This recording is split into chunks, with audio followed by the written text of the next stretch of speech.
Welcome everyone, and thank you so much for clicking on this video. Today, I am going to share with you one of the most inspiring, emotional, and powerful life stories of our time. This is not just the story of a man.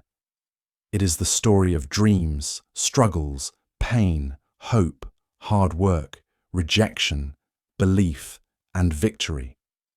This is the story of a boy who was born in a small house in India with very little money, no mobile phone, no laptop, and sometimes not even a proper chair to sit and study. But today, he is one of the most powerful CEOs in the world. He's the man who leads Google and Alphabet, two of the most influential companies in the world. This is the story of Sundar Pichai. Many people dream, but only a few turn their dreams into reality. Many want success, but very few have the patience, humility, and courage to walk the long, difficult road that leads to greatness. Sundar Pichai's story is proof that you don't need to be born rich to become successful. You don't need to have expensive clothes or luxury things. What you really need is a burning desire to learn, a never give up attitude, and a humble heart. So if you are someone who is struggling in life, if you feel like giving up, if you think the world is unfair, then this story is for you. Listen till the end, because this might just be the most important video you watch today. This is not just a biography. This is a guide, a lesson, a light for anyone who is walking through the dark. This story is perfect for learning English because it's simple, inspiring, and packed with real-life lessons. As we go through Sundar Pichai's journey, you'll hear everyday words and phrases that are easy to understand, but also powerful. You'll learn how to describe challenges, success, and motivation, all in simple English.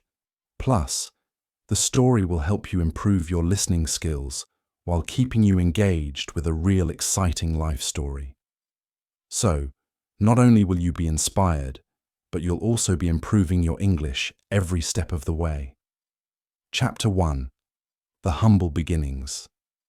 Let us go back to the year 1972 to a crowded, noisy city called Madurai in the southern part of India. In this city, on June 10, 1972, a boy named Pichai Sundara Rajan was born in a small middle-class family. The world knows him today as Sundar Pichai. His father, Raghunatha Pichai, was an electrical engineer who worked hard every day in a British company called GEC. He repaired electrical parts, worked with circuits and designs, and tried to give his family a better future.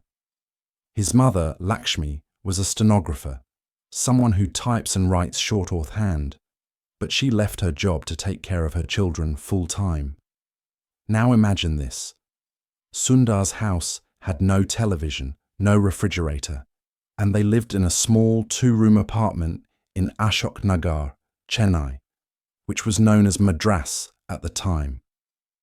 One room was a living room during the day, and at night it became the bedroom of the whole family. They didn't have a car. They used a scooter to go anywhere. There was only one fan, and during summer the house became extremely hot, but they never complained. They were happy, simple people. Sundar shared his room with his younger brother. Sometimes his relatives also came to stay in the same house. The space was small, but the dreams inside that small house were big. Sundar's childhood was filled with questions. He was always curious. He wanted to know how things worked, how a telephone works, how electricity travels, how machines are built. He asked his father many questions, and his father always answered with patience.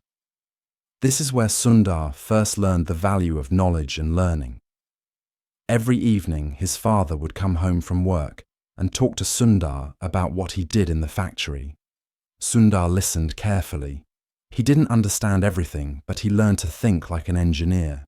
He learned that behind every great thing in a world there is hard work, discipline, and design. Now, listen to this powerful part. They got a telephone at home only when Sundar was 12 years old. It was a simple rotary phone. You had to turn the dial to call someone. And here's something very surprising. Sundar had a photographic memory. He could remember every single phone number he dialed. Even after calling it once, that was the first moment when his family realized Sundar is special. Even though he was very intelligent, Sundar was never proud or arrogant. He was quiet, polite, and shy. He was the kind of boy who sat in the back of the class, but always scored the highest marks. He studied in Jawahar Vidyalaya, a school that was not fancy or elite, but it had good teachers. Sundar loved maths and science. He liked solving problems. He was not someone who learned only to pass exams. He learned because he enjoyed learning. Now you may ask, did he have tuition? Expensive books? No. He studied with what he had. He borrowed books from others. He worked harder than most students. And he never wasted time. When he grew older, he studied at a school called Vanavani inside the IIT Madras campus. He saw brilliant students and professors there, and he started dreaming. One day I want to go to a big college too, but dreams are not enough.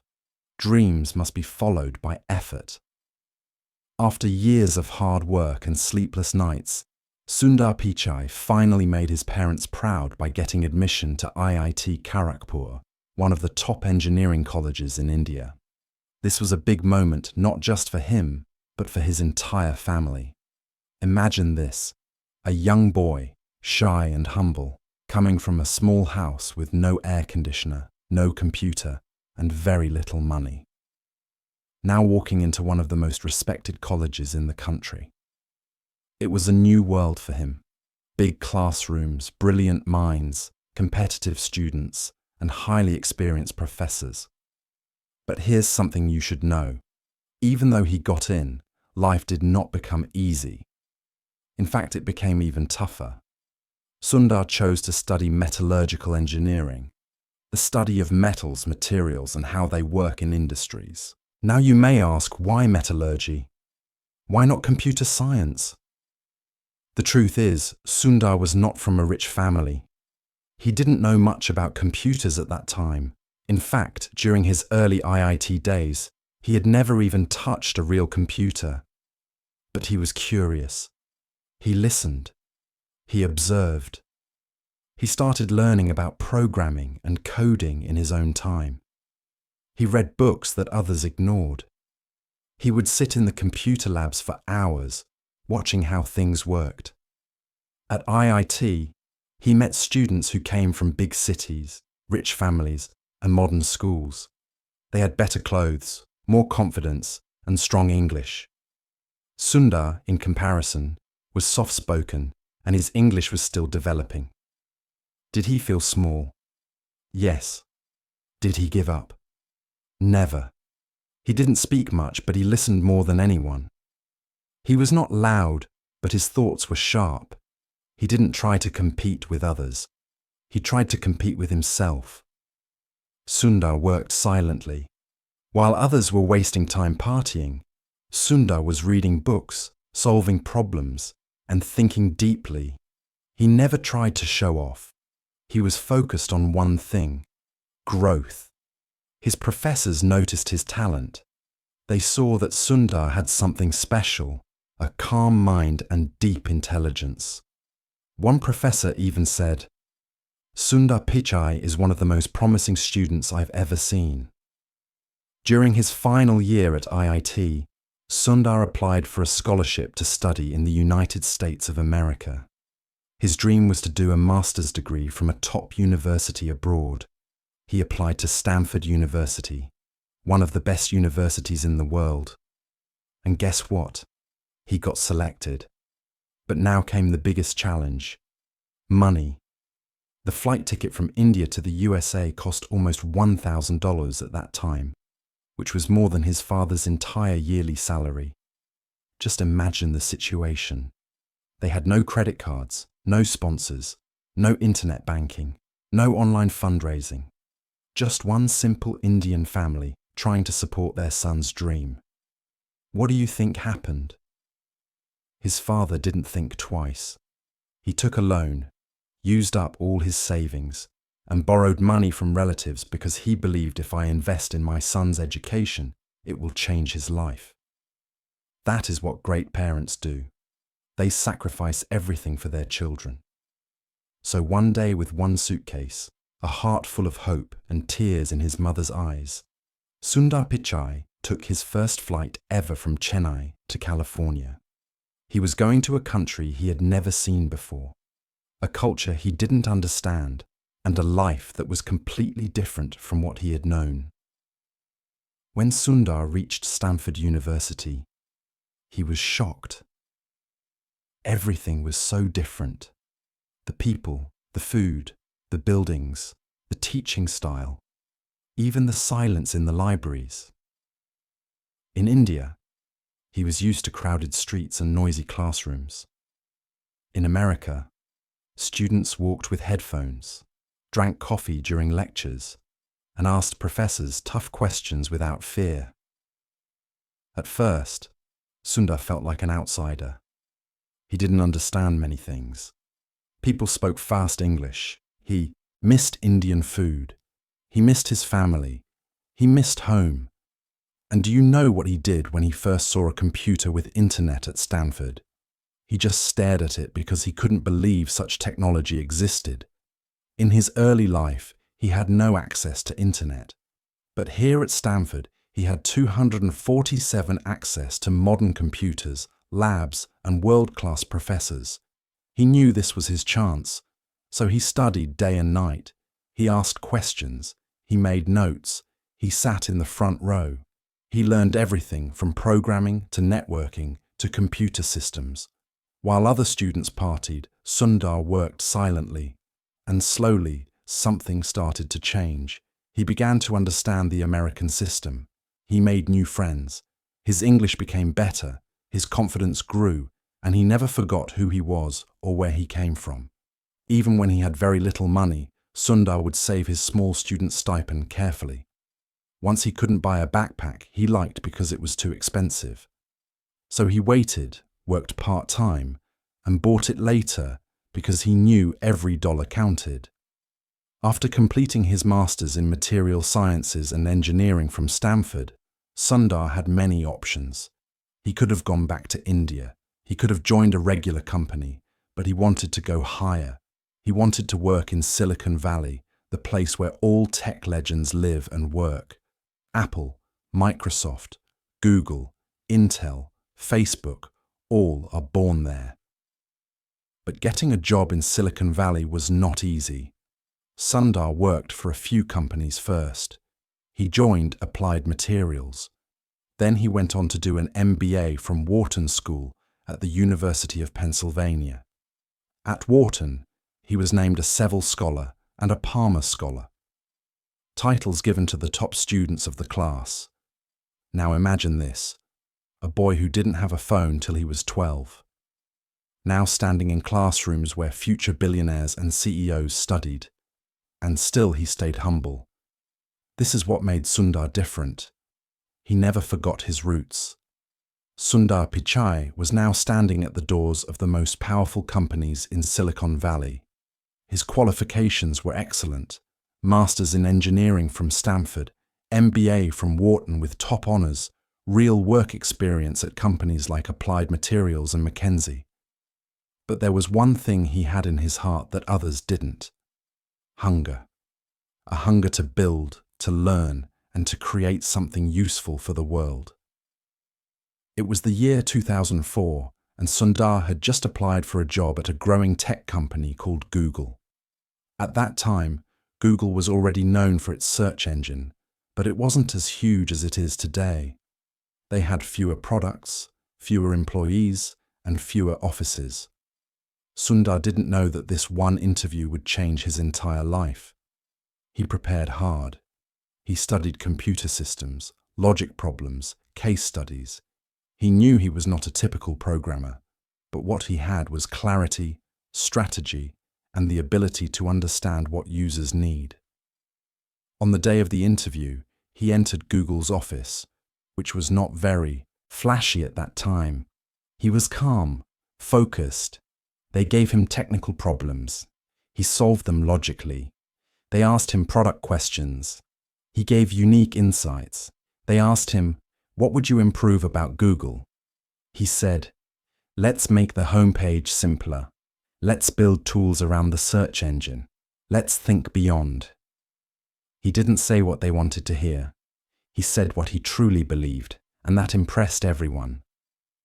Sundar got the job. He joined as a product manager, a role where you don't just code, you also think. You solve problems. You plan the future of the product. And this role was perfect for him. When Sundar joined Google, he was quiet. Other managers were loud and confident.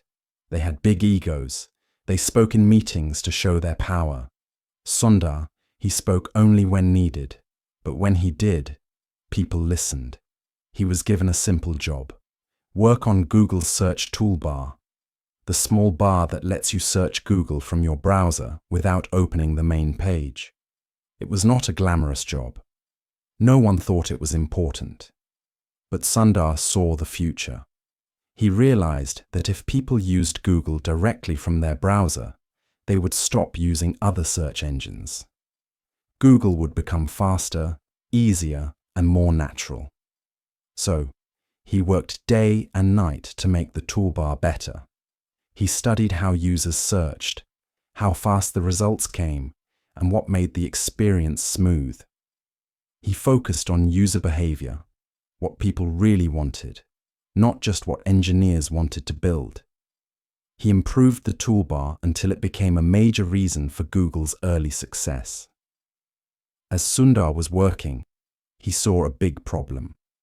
Most people were using Microsoft's Internet Explorer or Mozilla Firefox to browse the internet, but those browsers were slow, clunky, and full of bugs. He thought, why not build our own browser? This was a huge risk. Google was a search company, not a browser company. Building a browser would take years, and many senior leaders said it was a bad idea. But Sundar believed in speed, simplicity, and control. He said, if we control the browser, we can improve the full user experience. And if we don't build it, someone else will. Still, no one was ready to fund his idea. So what did he do? He kept pushing. He made presentations. He showed prototypes. He convinced one team member at a time. He created a small team and started building in secret. Finally, Larry Page, Google's co-founder, believed in him and said, let's go for it. That project became Google Chrome. When Chrome launched in 2008, it was clean, fast, and easy to use. People loved it. Within a few years, Google Chrome became the #1 browser in the world. And this one product made Sundar Pichai a rising star inside Google. Why? Because he had a clear vision. He built a strong team. He took a huge risk. And most importantly, he put the user first. He didn't build Chrome to become famous. He built it to solve a real problem. And that's what true leaders do. After Chrome, Sundar didn't stop. He worked on Google Drive, Gmail improvements, Google Maps, Android. He later took full control of Android. Every time he led his team with humility. He was not bossy. He listened to others. He allowed people to disagree. He created a culture of respect. His colleagues said, Sundar makes you feel smart, even if he's the smartest guy in the room. He was not a micromanager. He gave people space, but he always asked one question. How does this help the user? That's why his projects were always successful, because he focused on people, not just technology. It was August 10th, 2015, a normal Monday. Sundar walked into the office like always. But this time, something big happened. Larry Page and Sergey Brin, the founders of Google, announced that Sundar Pichai would become the new CEO of Google. The whole tech world was surprised, but people inside Google were not. They knew this day would come because Sundar was not just an engineer. He was a visionary, a thinker, a leader, a problem solver, and most importantly, a kind and respectful human being. Think about it. The boy who grew up in a 2-room apartment in Chennai, who stood in lines to use a phone, who didn't have access to a computer until he came to the US, was now in charge of a company that controls the internet for billions of people. This was not a dream anymore. This was real life. But with great power comes great pressure. And that's what this chapter is all about. Sundar walked into the office on his first day as CEO without bodyguards, without shouting, without a dramatic press conference, no big speech, no loud words, just a warm smile, a quiet presence, a confident walk. He stepped into a room full of Google's top executives. He didn't start by talking about profits or numbers. He simply asked, "What's best for our users? What can we do that truly helps the world?" This was the kind of leader he was. Simple, thoughtful, user-focused, and deeply human. Being CEO of Google is not like running a small company. It's more like being a global leader. Why? Because Google touches billions of lives daily through search, YouTube, Gmail, Maps, Android, millions of businesses through advertising and cloud services, governments and schools through data, privacy, regulations. Every single decision Sundar made would be seen, judged, and discussed globally. If he made a mistake, it would be on the news. If he fired someone, it would trend on social media. If he launched a new product, the entire tech world would analyze it. So, how did he handle that kind of pressure? Calmly, softly, powerfully. He didn't panic, he didn't play politics, he didn't attack critics. He did what he always did. He listened, thought deeply, and then spoke with clarity. Soon after Sundar became CEO of Google, another huge change happened. Google's co-founders Larry Page and Sergey Brin decided to step back and create a new parent company called Alphabet Inc. This was the holding company that would own Google, YouTube, DeepMind, Waymo, self-driving cars, and other ambitious projects. Guess what? In December 2019, Sundar Pichai was made the CEO of Alphabet too. Yes. Now, Sundar was not just responsible for Google, he was responsible for YouTube, Google Cloud, Google Search, self-driving cars, Waymo, artificial intelligence, DeepMind, and many other futuristic projects. It was like being the captain of 10 massive ships at once, each with its own engine, team, and mission. Still, he didn't panic. He led with strategy, with listening, with balance. Being a tech CEO means you're not only dealing with engineers and products, you're also dealing with governments, courts, activists, the public, and politics. Here are some of the major storms Sundar faced and how he handled them. The US Congress hearings 2018. In 2018, Sundar Pichai was called to testify before the United States Congress. Why? Because lawmakers were worried about user data privacy, political bias in search results, monopoly concerns, whether Google was too powerful. It was a tense moment. Powerful politicians were sitting across from him. Cameras were rolling live. Every word he said could become global news. But Sundar sat calmly. He explained Google's technology in simple words. He made complex systems sound human and understandable. He repeated one message. We do not manually control search results.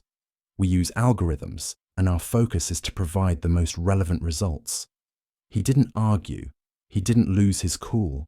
He simply educated. This moment proved something powerful to the world. Sundar Pichai was not just a tech expert. He was a communicator, a global leader, and a voice of reason in a chaotic world. The employee protests. Even inside Google, not everything was perfect. Employees protested certain military contracts. Some were upset about pay differences and lack of diversity. There were tensions around how AI should be used ethically. Sundar didn't run from these problems. He did town halls where employees could ask tough questions directly. He listened. He responded. He made changes. He didn't try to be a boss. He tried to be a listener, a bridge, and a problem solver. While all this was happening, Sundar didn't stop focusing on innovation. Under his leadership, Google invested deeply in artificial intelligence, using it for translation, health, maps, search, and more. Google Cloud became a major business, helping companies around the world manage data and grow. Android kept improving, becoming the most used mobile system in the world. Google Pixel phones were launched and improved. He was not just maintaining old products. He was creating the future. With so much power, it's easy to forget where you came from. But Sundar didn't even today. He talks to students from India and around the world. He gives speeches, encouraging kids from small towns to dream big. He reminds people that humility, kindness, and curiosity are more important than degrees or titles. In one interview, he said, "Success comes not from where you start, but from how far you're willing to go."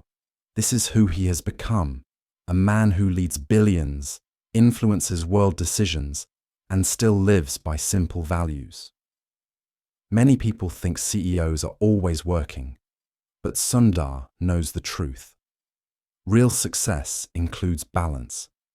He is not just a CEO. He is a father, a husband, a friend, a reader, a quiet observer of life. Family life. Sundar is married to Sundar Pichai, the same girl who supported him during college in India when he didn't have money to make phone calls. They have 2 children, and he makes time to be with them, no matter how busy he is. Personal habits. He starts his mornings with tea and a newspaper. He likes to walk and think deeply. He reads books about technology, history, psychology, and human behavior. He doesn't chase luxury. He chases clarity hobbies. He enjoys cricket, watching sports, and sometimes even cooking simple Indian dishes with his wife. Friends say he is the same Sundar we knew in college. He hasn't changed. He's still humble, still quiet, and still full of ideas. One of the most inspiring things about Sundar is this. He never tries to show off. He wears simple clothes. He speaks softly. He doesn't talk about money or fame. He talks about ideas, innovation, and how to make people's lives better. This is rare in today's world. Most people want attention. Sundar wants impact. In one interview, someone asked, "Why don't you act like other billionaires? You live so simply." He smiled and said, "My goal was never to be rich. My goal was to be useful." Powerful, isn't it? Today, Sundar Pichai is respected all over the world. He has been listed in Time magazine's 100 most influential people multiple times. He is invited to speak at world forums about the future of AI, climate change, and digital freedom. World leaders want to collaborate with him because he understands not only technology, but humanity. Still, whenever he's praised, he says the same thing. "It's not about me, it's about the team. I just had good people around me." Again, humility wins. Let's look at his financial success now, because this also shows what's possible when you follow your passion with discipline. Net worth as of 2025 estimated to be over $1.5 billion USD. Annual salary around $240 million per year, including bonuses, stocks, and performance rewards. Homes, a beautiful, eco-friendly house in Los Altos Hills, California, surrounded by nature. No gold statues, 100 cars, just peace, books, trees, and family. Cars, Tesla Model S, BMW 7 Series, Range Rover. But he rarely shows off. Lifestyle focused on privacy, peace, and personal growth. Still drinks cutting chai tea when he visits India. Still reads Tamil newspapers when he gets time. These are some of Sundar's most powerful and unforgettable quotes. Read them, feel them, live them. Wear your failures as a badge of honor. Failure doesn't mean you are weak. It means you are growing. A person who is happy is not because everything is right in his life. He is happy because his attitude towards everything in his life is right. Attitude is everything. As a leader, it is important to not just see your own success, but focus on the success of others. Leadership is about lifting others. Be impatient to learn, but be patient to apply what you learn. Learn fast. Apply slow and wisely. It is important to follow your dreams and heart. Do something that excites you. Passion is the fuel. Let's end this powerful journey with timeless lessons from Sundar's life. These are not just words. These are rules to live by if you want to rise from nothing to everything. 1. Your background does not define your future. Sundar came from a simple Indian family. He had no phone, no car, no money to study abroad, but he had dreams. Where you start doesn't matter. Where you're going, that's what counts. 2. Be curious like a child. Always learning. He loved learning. Even as CEO, he reads every day. He listens to others. He upgrades his thinking. Stop scrolling. Start growing. Replace gossip with growth. Replace fear with learning. 3. Stay humble even when you rise. Sundar never became arrogant. He stayed soft-spoken, polite, grounded. Real strength is quiet. Real greatness whispers. 4. Choose kindness over ego. Even when attacked, he never hit back. He used truth, not anger. Calm, not chaos. Be kind even when it's hard. 5. Success is not just about money. It's about usefulness. Sundar's goal was never luxury. His goal was to make a difference, and he did. Don't chase money. Chase meaning. 6. Believe in your own journey. He could have given up many times when he was poor, when he was rejected, when people doubted him, but he believed. He kept going. Even if no one believes in you, you believe in you. Sundar Pichai's story is not just the journey of a tech leader. It's the journey of a human soul who started with nothing and built an empire with honesty, humility, and heart. Let his story remind you don't need to be born rich. You don't need to speak perfect English. You don't need connections. You need just one thing, a burning fire inside you to learn, to grow, and to never stop. No matter how hard life gets, if this story inspired you, if Sundar Pichai's life touched your heart, if you feel more motivated today, if you believe you too can rise, then subscribe to our channel to learn something new every single day. Here we tell you stories, teach you English, inspire your mind, and help you become the best version of you. This is not the end. This is your beginning. Go now. Dream, work, grow. You are the next Sundar Pichai, and the world is waiting for your story.